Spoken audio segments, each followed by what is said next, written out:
आप देख रहे हैं यंग बाइट्स, मैं हूं आपके साथ पूजा ठाकुर। आज के हमारे वुमेन एम्पावरमेंट के प्रोग्राम में मैं आपकी मुलाकात करवाने जा रही हूं फूड एंड सप्लाई डिपार्टमेंट की जॉइंट डायरेक्टर शगुन शर्मा जी से।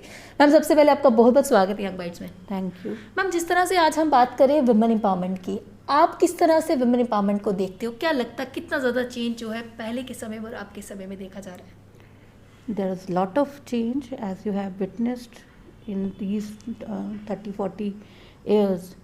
जो है हमारी वुमेन जो है अब काफ़ी literacy rate has gone up. Although अभी हमें इस पे काफ़ी काम करना है in our rural areas, but in if you'll see in cities and towns तो there is equal kind of जो है उनके राइट्स, जो उनको सारे अपने जो पेरेंट्स हैं या घर सोसाइटी है, तो बच्चे को चाहे वो बेटी है चाहे वो बेटा है उनको बराबर उससे लिया जाता है। जबकि इस पे ये नहीं है कि हम ये कहेंगे कि we have achieved a lot और 100%, but still we have lot to do in this field, but we have made tremendous improvement, or we can say there is lot of work has been done in this area by the government and by the society also। जी, लड़कियों को उनके rights के बारे में पता होना चाहिए। कहाँ पर लड़कियाँ लैग कर जाती हैं या उनके पेरेंट्स लैग कर जाते हैं? देखिए, education is the key to everything. अगर आप बच्चे को पढ़ाएंगे तो बच्चा जो है अपने आप ही जागरूक होगा, उसको अपने आप अपने राइट्स, अपने उसके ड्यूटीज़, राइट्स सब पता होंगे। तो अगर आप पढ़ाओगे, मेरे लिए तो एजुकेशन, मैं एजुकेशन को मंत्रा मानती हूँ। It's education is the only Mantra for liberation for of any person, weather he is a boy और अ गर्ल और एनी अदर थिंग। आपकी मतलब एजुकेशन जो है वो उसके लिए एजुकेशन ही की रहती है हर एक सक्सेस उसके लिए जी। कि एटलीस्ट आप उससे अपने राइट्स के लिए लड़ सकते हो, अपने उसके लिए जागरूक हो सकते हो और सोसाइटी में अपने लिए एक प्लेस डिमांड कर सकते हो और ले सकते हो। बचपन में बच्चे के कई सारे गोल्स रहते हैं कि उसने आगे जाके क्या बनना है, लेकिन ऐसे में कुछ पेरेंट्स ऐसे भी होते हैं जो अपनी मर्जी जो है उन पर थोपते हैं। ऐसे पेरेंट्स को क्या कहना चाहोगे? और बच्चे जिस तरह से जो चीज़ करना चाहते हैं उन्हें प्रमोट करने में कितना बड़ा हाथ रहता है पेरेंट्स का? देखिए जी, हर बच्चे में हर कोई हिडन टैलेंट होता है। ये ज़रूरी नहीं है हर बच्चा डॉक्टर बनेगा तो या हर बच्चा इंजीनियर बने। ये किसी भी सोसाइटी के लिए बैलेंस्ड अप्रोच नहीं है। हमें हर फील्ड में हर जगह अच्छे टैलेंट, अच्छे माइंड की ज़रूरत है, अच्छे इंटेलेक्ट की ज़रूरत है। तो चाहे वो स्पोर्ट्स हो, चाहे वो आर्ट्स हो, चाहे वो लिटरेचर हो, चाहे वो टेक्निकल फील्ड हो, चाहे वो रॉकेट साइंस ही क्यों ना हो, तो there is I would say कि वो बच्चे के अपना जब वो पढ़ता है उसका अपने आप इंटरेस्ट क्रिएट होता है। तो धीरे धीरे जब वो बच्चा बड़ा होता है या उसको अपने इंटेलेक्ट के बारे में पता चलता है कि मैं I am good in this, तो मैं ये कहती हूँ कि एज ए पेरेंट आपको उसको सपोर्ट करना चाहिए और जहाँ तक हो सके उसको उस एक्सपोजर देना चाहिए उस फील्ड के रिलेटेड, ताकि वो उस वहाँ पे उसमें अपनी 100% दे के कुछ अपने लिए जो है और नेशन के लिए एंड एज इन उसमें ग्लोबल सिनेरियो के लिए कुछ काम कर पाए। आज यहाँ पर आप जॉइंट डायरेक्टर, इससे पहले भी आपकी कई सारी जगहें जो है पोस्टिंग हुई है, अलग अलग फील्ड को जो आपने एक्सपीरियंस किया, तब से लेकर अब तक का सफ़र आपका किस तरह से रहा और हर एक फील्ड के लेकर क्या एक्सपीरियंस अपना शेयर करेंगे? Experience, since I am a public servant, तो एक्सपीरियंसेस हम departments we are here to serve the public. तो हर डिपार्टमेंट के अपनी जो है उनके रहते हैं कि हमें ये सर्व करना है पब्लिक को लेके, या गवर्नमेंट के जो भी डायरेक्टिव्स रहते हैं जो हमें इम्प्लीमेंट करने हैं, तो वो हर डिपार्टमेंट के अलग अलग रहते हैं। तो कोशिश यही रहती है कि जो भी वो हों वो पब्लिक तक जाए और जो हम अपना काम जो है वो अच्छे से कर पाएँ, ताकि जो लोग हैं इन जनरल, जो भी जिस डिपार्टमेंट के रिलेटेड, जो जैसे हमारा काम अगर एम्प्लॉयमेंट में है तो वहाँ पे स्टैट बिल्ड करना है, या हमारा यहाँ पे फूड एंड सप्लाई में रह के हमारा डिस्ट्रीब्यूशन ऑफ राशन को लेके है, या राशन कार्ड के रिलेटेड कुछ जो भी वो है, ताकि वो हम अपनी ऑनेस्टली अपना काम करें और लोगों को जल्दी जो है सर्विसेज, मतलब टाइम बाउंड तरीके से और ट्रांसपेरेंट मैनर में उनको वो सर्विसेज प्रोवाइड कर सकें। यहाँ पे मैंने आपसे इस चीज़ का जिक्र किया था कि पहले से लेकर अभी तक फील्ड में किस तरह से एक्सपीरियंस रहा, इससे पहले आप कौन सी फील्ड में थे और किस तरह का एक्सपीरियंस, क्योंकि हर जिस भी फील्ड में हम जाते हैं अलग अलग लोगों से मिलते हैं, अलग अलग एक्सपीरियंस जो है हमारा वहाँ पे नहीं, as an officer I would say I have learned a lot and I have grown up in these my 20 years of service and हर एक डिपार्टमेंट के अपने चैलेंजेस हैं और अपने काम करने का तरीका है, क्योंकि हर डिपार्टमेंट अलग अलग तरीके से लोगों से जुड़ा है, अलग अलग तरीके से काम करता है। अपनी हॉबीज़ को आगे लेके बढ़ना कितना ज़्यादा इम्पोर्टेंट है?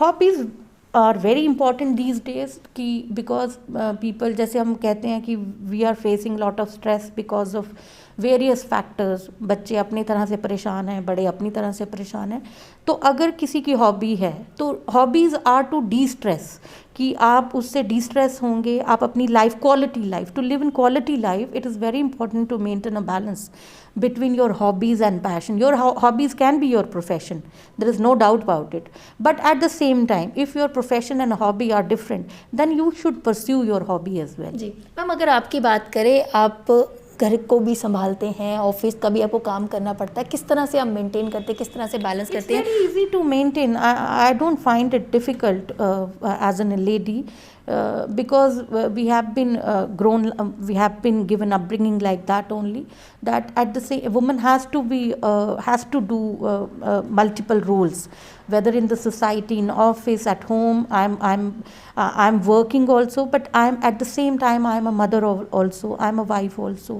so I'm a daughter also, so I have to I have to perform every role and I try my best. बिल्कुल, I try my best. Maybe आप ज़रूरी नहीं है आप 100% होंगे, but we try to कि it should be 90% or it should be 99%, so that way we try to balance. Ji. So and hopefully I would like कि मेरी फैमिली को उस तरह से मेरे से कभी भी कोई वो नहीं रही है कि I am a good mother, at the same time I am working in the office also, so I don't find it really difficult to balance. जी मैम, जिस तरह से वुमेन एम्पावरमेंट पे हम बात कर रहे हैं, कई सारी महिलाएं जो है अवेयर हैं, लेकिन कहीं ना कहीं रिमोट एरियाज़ की बात की जाए वहाँ पर एजुकेशन भी होती है, लेकिन कुछ महिलाओं की सोच जो है वो ज़्यादा आगे नहीं बढ़ पाती। क्या लगता है कहाँ पर बैरियर होता है?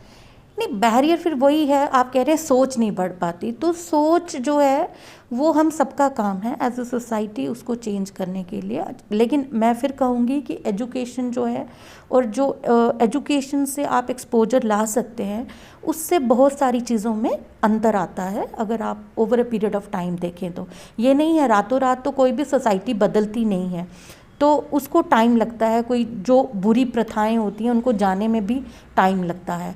लेकिन आपने देखा होगा अभी जैसे सती प्रथा हमारे कल्चर में थी या वो है, तो उस तरह से अब आप खुद ही देखें कि कितनी चेंजेस आ गई हैं। We have grown up as a society also. तो जो भी अभी अगर कोई प्रथाएं उस तरह की रह गई हैं तो by making continuous efforts in the field of education मुझे लगता है कि हम उसको काफ़ी हद तक जो है ख़त्म कर सकते हैं। अभी भी मैम कुछ ऐसी जगहें यहाँ पर है, हमारे जम्मू में है, जहाँ पर ऐसी जो बाल विवाह जैसी कुरीतियों को बढ़ावा दिया जाता है, उस चीज़ को लेकर क्या कहोगे आप?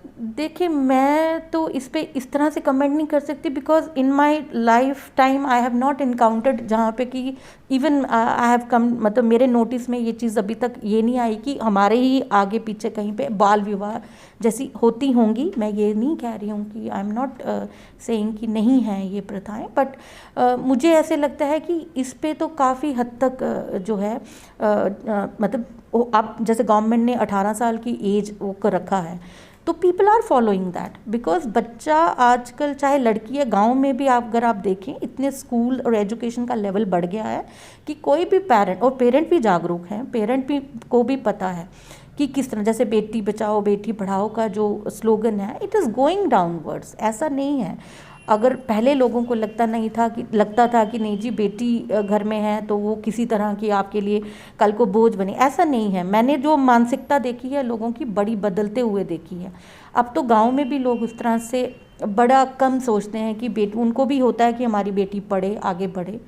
तो मुझे तो यही है, मैं उम्मीद भी करती हूँ कि इस तरह की जो, क्योंकि फ्री एजुकेशन जो हम देते हैं, गवर्नमेंट दे रही है, फ्री एजुकेशन और इस तरह की सुविधाओं से जो उनके रिलेटेड जो गवर्नमेंट स्कीम्स चलाती है वुमेन एम्पावरमेंट को लेके, उससे बहुत हद तक फ़र्क पड़ा है। मैम, हमारे मीडियम से जितने व्यूअर्स आपको देख रहे हैं, वुमेन एम्पावरमेंट के प्रोग्राम में क्या एक अवेयरनेस भरा मैसेज आप उन्हें देना चाहिए? मैं सिर्फ यही कहूँगी कि चाहे बेटी हो चाहे बेटा हो, अपने बच्चों को ज़रूर पढ़ाएं और उनको लाइफ के हर जो है हर टाइम पे सपोर्ट करें एज ए पेरेंट। ये हमारी ड्यूटी भी है और जो वो करना चाहते हैं पेरेंट्स का काम है उनको सपोर्ट करके उनको वो रास्ता दिखाएं और ताकि वो अपनी मंजिल तक पहुंच जाएं। दिस इज़ माय बहुत बहुत धन्यवाद हमारे साथ जुड़ने के लिए। तो आज के हमारे विमेन एम्पावरमेंट के प्रोग्राम में हमारे साथ जुड़े थे शगुन शर्मा जी। उम्मीद है कि हमारे इस प्रोग्राम से आप लोगों को कहीं ना कुछ सीख जरूर मिली होगी।